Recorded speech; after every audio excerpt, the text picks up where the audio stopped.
What's going on, guys? Today I'm going to be doing an install of the new pegs that I got for my bike. They're going to be the Arlen Ness pegs that actually match the grips that I put on my bike. Both were purchased from Revzilla. Fairly easy to install.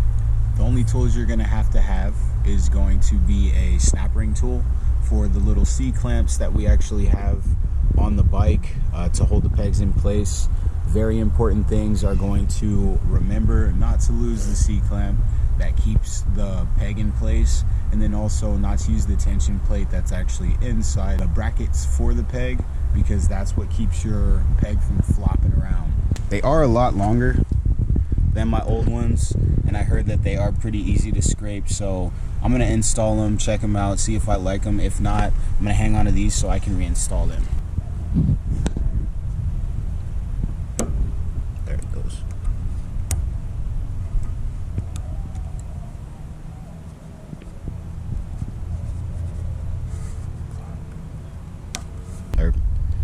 I'm going to pop out this pivot bolt and take this off. This is that tension ring that I was telling you about. You can kind of see how it's curved. You have to make sure that the part that is bowed is at the bottom, because the top part that's curved out is going to put tension on the peg when you reinstall it. But make sure that you don't lose these, because this holds this in place.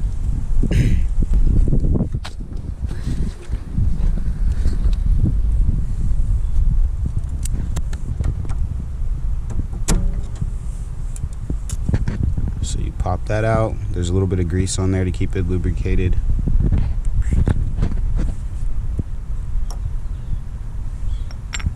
This is that tension ring.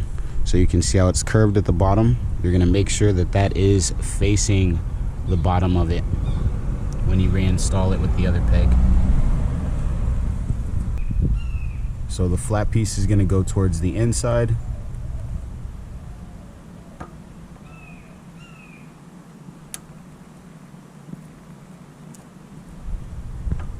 It will feel a little tight when you first put it on.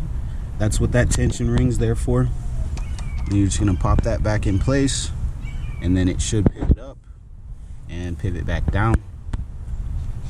Now you're gonna grab your C clamp,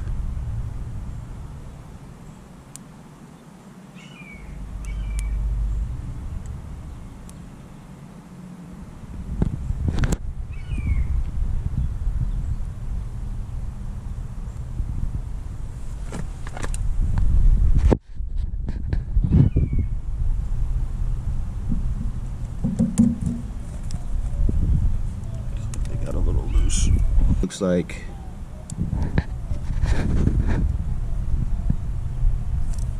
tension. I stretched it out a little bit too much.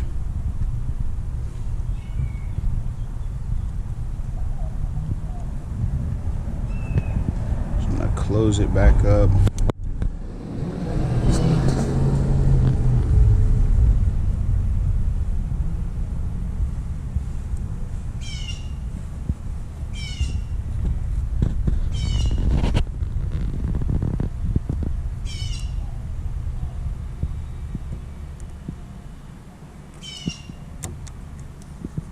Pop that bad boy back in there.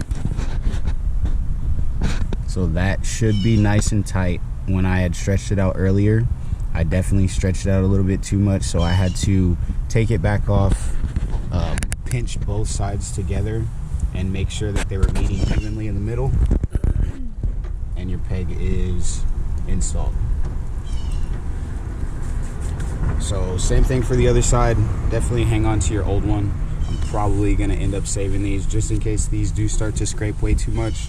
I heard that they're, I mean, you can see definitely a lot longer than the old ones, so these tend to scrape from what I was reading on the reviews.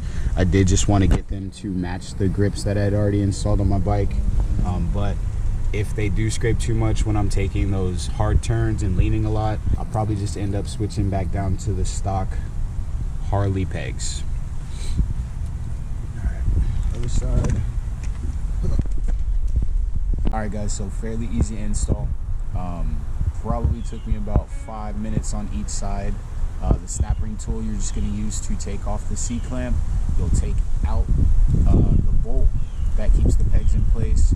Make sure not to use the little tension plate that's in there on each side, and then reinstall your pegs with the curved part facing up. So if you want to fold your pegs up, they will stay in the up position, and then also if you fold them down, they will lock down in the position. That tension plate is very, very important in order to keep tension on those pegs so that they're not flopping around when you're riding. I'm just going to show you guys real quick what the new pegs look like. They're definitely a lot longer than the other pegs that I had, but I do like the look of them because they do match the grips. You can see the Arlen Ness brand on there, and then also they match the new grips that I installed as well. So you got the throttle, and then also on the other side I also do have a shifter that I'm going to be installing a little bit later. That's the same exact brand. I just didn't bring the tool down with me, but I'm going to get some time in on the bike. But for right now, that's all I have.